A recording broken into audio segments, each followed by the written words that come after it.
پر همدې موضوع بحث لرو. د بحث لپاره موږ سره په درېیمه سټوډیو کې د اقتصادي چارو شنونکی ښاغلی نجیب صدیقي میلمه دی. صدیقي صاحب ستړي مه شئ، وخت مو په خیر غواړم. پیل کې همدا وپوښتم، د برېښنا شرکت وایي چې په راتلونکو 10 کلونو کې به د برېښنا په برخه کې ځان بسیاینې ته ورسیږي.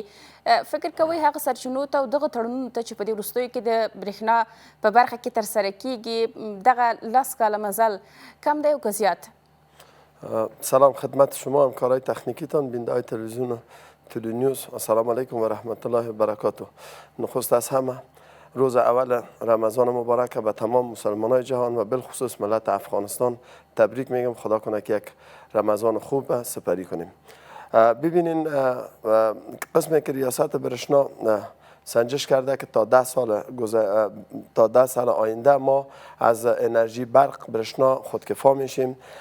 در این مسئله معضلای وجود داره که باید امو بسترسازی هایی که باید برای او تولید برق بکار است او را باید ریاست برشنا آماده بسازه و او برقی را که بادی یا از زغال جور میشه، سب استیشن ها و یا او پایه های برق و یا او کیبل رسانی هایی را که سابق ما برای 500 مگاوات برق در افغانستان داشتیم او باید برای امروز برای 10,000 مگاوات، بر 2000 مگاوات و 1000 مگاوات و 1500 مگاوات باید جور شود. بنابراین دلیل است که پیش بینی ریاست برشنا تا 10 سال آینده است.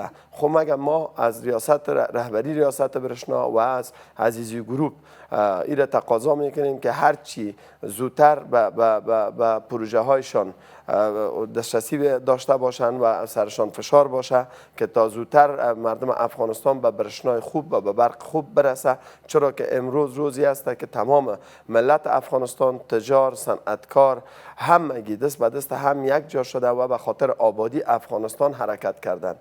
چون که ما امروز همون معادنی که در اختیار مردم افغانستان است، اگر ما یک انرژی برق خوب نداشته باشیم نمیتونیم تا 10 سال آینده همون معادن ما را استخراج کنیم. ببینین اگر ما یک برق خوب 24 ساعته 48 ساعته در اختیار صنعت افغانستان نداشته باشیم، پس صنعت افغانستان به زودترین فرصت به قله‌های خودکفایی نمیرسه. بنابراین دلیل ما یک برق یک اشد ضرورت میدانیم به خاطر پیشرفت اقتصاد افغانستان.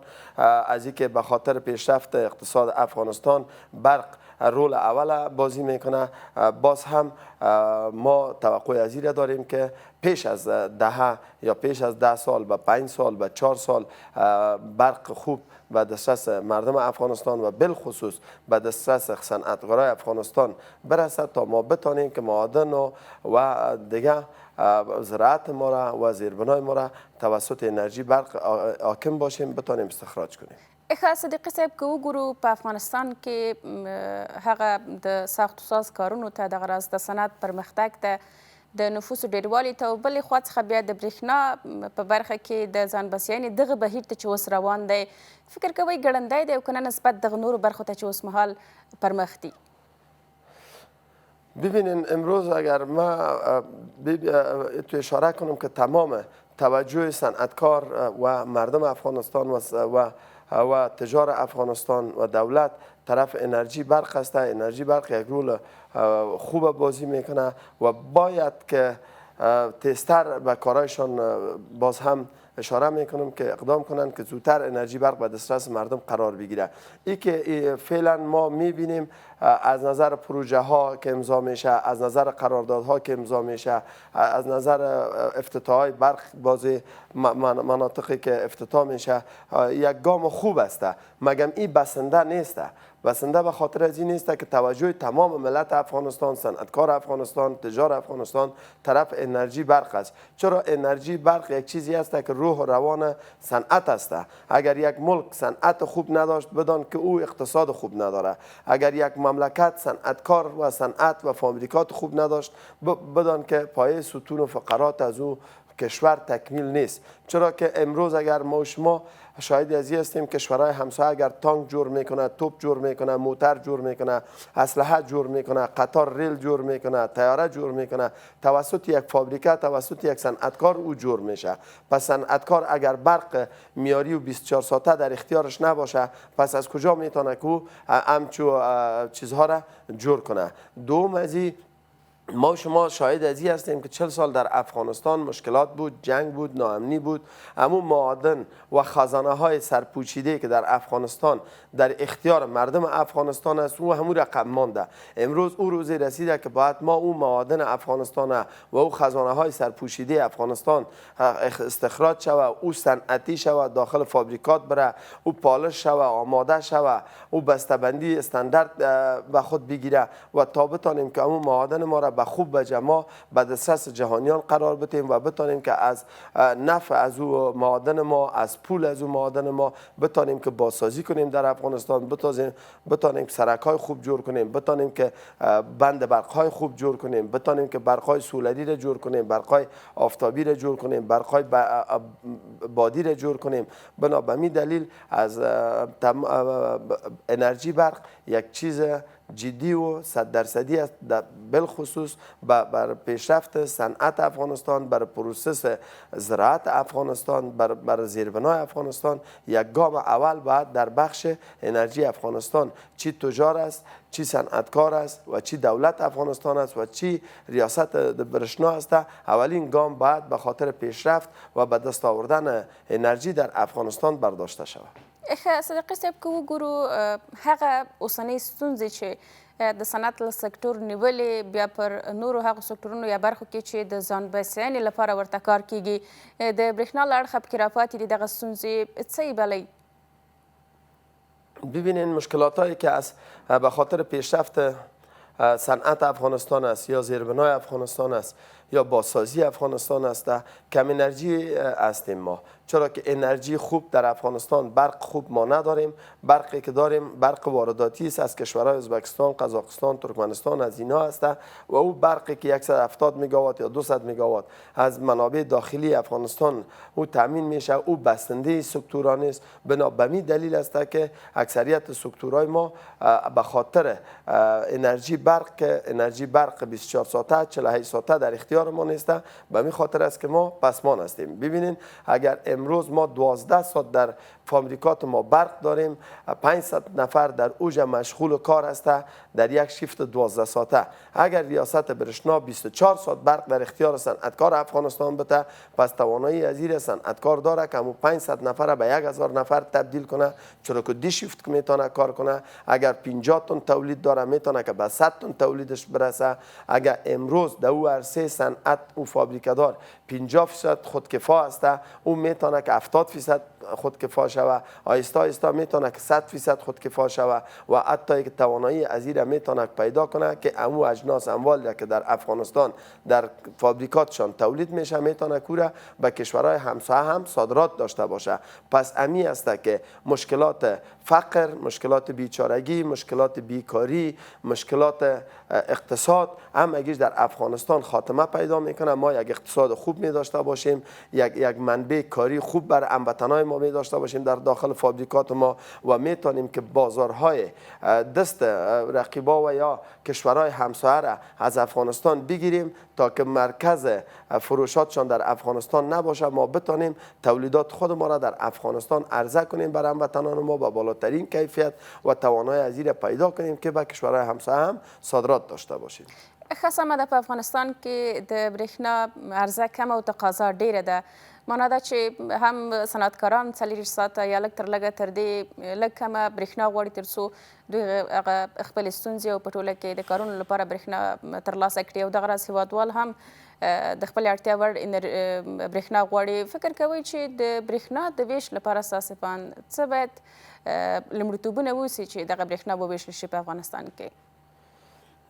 ببینین از اینکه امروز تمام ملت افغانستان مردم به برق و نیاز داره و بعد چی راهکارهای داشته باشیم ما که همین انرژی برقی را که فعلا داریم هم به اختیار مردم افغانستان برسه و انرژی برقی که بعدا توسط شرکت ها و توسط پروتکل‌هایی که با شرکت ها امضا شده و اونا جور میشه چه رقم ما بتانیم که به مردم افغانستان برسانیم. اول ببینین اگر لین 500 کیلوولت به زودترین فرصت به دسترس ریاست برشنا میرسه و این توزیعش شروع میکنه بر مردم. امی است که کم کم مشکلات مردم حل میشه. پشت سر از اگر پروژه تاپی اگزار است، از هم برقی که یا گازی که به دسترس مردم افغانستان قرار میگیره، این هم که به خوب وجه توزیع شود، این هم یک گزینه دیگه است که میتونه چالش و مشکلات انرژی برق کمتر بسازه. خود در کل قسمی که ما معلومات داریم، افغانستان از بالاتر از 1500 مگاوات الا 2000 یا بالاتر از 2000 مگاوات برق نیاز داره مردم اهالی افغانستان و صنعتکار افغانستان. بنا به این دلیل ما به تولید برق زیادتر نیازمند هستیم که توجه دولت و تجارا و ریاست برشنا را در این عرصه خواهان هستیم. و دومین مسئله، ببینید ما شما شاید کشورهای همسایه هستیم که امروز صنعت او کشورهایی که در کشورهای همسایه هست، ببینید چقدر پیشرفت داره. ببینید صنعتکار از اونا از برق بسنده هستند. ببینید صنعتکار از او کشور زمین کافی در اختیارش مانده شده. ببینید صنعتکار از کشورهای همسایه بانک های صنعتی دارند که اونا را حمایت میکنه، اونا را سپورت میکنه. من منظورم از سپورت کردن صنعت افغانستان این است که اقتصاد افغانستان باید سپورت شود. من از صنعت افغانستان سپورت کردنش به این معنی است که او از برادرها و هموطنای ما که به کشورهای همسایه میرن به کار، اونا را باید سپورت کنیم که در افغانستان برشان زمینه کار مساعد شود. صنعت یگانه چیزی است که پایه ستون و فقرات یک کشور می باشه که در عرصه رشد و پیشرفت اقتصاد از او کشور زیادتر توجه می داشته باشه. ببینین اگر ما امروز در خانه های ما برق نداشته باشیم، باز هم میتونیم که با گاز یا با یک انرژی کم هزینه مشکل ما را حل بسازیم. مگر در یک فابریکه برق نباشه، ما نمیتونیم ماشینگری ما را چالان کنیم. ما نمیتونیم هموطنای ما، برادرای ما که در بغل ما کار میکنه، در پهلوی ما هستن کار میکنن، بر از اونا زمینه کار مساعد کنیم. و نمیتونیم که ما در عرصه استخراج معادن افغانستان دسترسی خوب داشته باشیم، ناکام می باشیم، پسمان می باشیم. و اگر انرژی خوب و استاندارد 24 ساعته، 48 ساعته، هفته‌وار در اختیار صنعتکار افغانستان باشه، من شما را اطمینان میتم از این کمره تلویزیون تلونیوز که انشالله تا 10 سال یا تا کمتر از او مردم افغانستان از اقتصاد خوب برخوردار میشه. مردم افغانستان معادن و خزانه هایی که در اختیارشان است او را به خوب استخراج میکنه و او را به خوب پروسس میکنه و او را به نفع مردم افغانستان به فروش میرسانه و عاید منبع درآمد از او معادن پس به بازسازی افغانستان، به سرکسازی، به ساختمانسازی، به بند برقسازی افغانستان به مصرف میرسانه. همین است که انشالله ما شاهد یک افغانستان اقتصاد خوب و شاهد یک افغانستان پیشرفته و شاهد عظیمی باشیم که امروز برادرها و هموطنای ما به کشورهای خارج میرن، در دریابها غرق میشن و خوراک حیوانات وحشی میشن. انشالله او روز ما خوشبین هستیم که در افغانستان بر مردم همسایه ما زمینه کار مساعد شو واره دعوت کنیم بیا د ایجا غواړم بس همدلته راغونډ کو وروستۍ پوښتنه وکړم او ډېر لنډ ځواب ولرئ. ښه، موږ پر دې وغږېدو چې صنعت برخه کې برېښنا ته ډېره اړتیا ده. دغه اوسنیو اړتیاو ته په کتو او اوسنیو هغه ظرفیتونو ته په کتو چې افغانستان لري، اوس مهال برېښنا ورته عرضه کیږي، فکر کوئ څومره ورځنۍ برېښنا ته یو صنعتکار اړتیا لري او په دغه برخه کې حکومت دغه دی وایي چې تړونونه یې کړي دي، دغه راز هڅه کوي چې پر 10 راتلونکو کلونو کې پر ځان بسیا شي د برېښنا په برخه کې. فکر نه کوئ چې خپله صنعتکاران هم باید په دغه برخه کې لاس په کار وي، د برېښنا تولید په برخه کې نه یوازې دغه چاره حکومت ته پرېښودل شي؟ ببینین امروز اگر هر پروژه که امضا شده توسط تجار و یا صنعتکارای افغانستان بوده تا فعلا اوتر یک پروژه کلان دولت افغانستان هم زیر نظر گرفته که باید پیش بره. خب مگرم امروز صنعتکار افغانستان وظایف خودش اجرا کرده. ببینین صنعتکار به این معنا که او تمام هستی و دارایی خودش در افغانستان فابریکه جور کرده. فرض کو 50 میلیون دلار 20 میلیون دلار هر فابریکه ذوب‌آهن فولاد افغانستان است.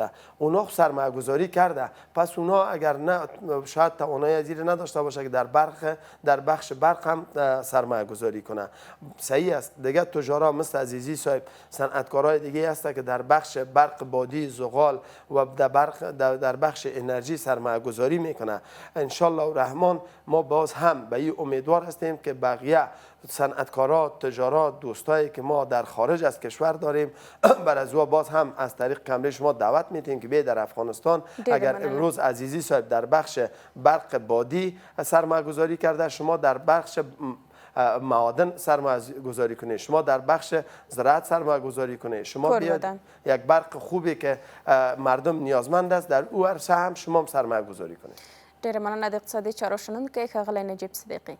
تشکر.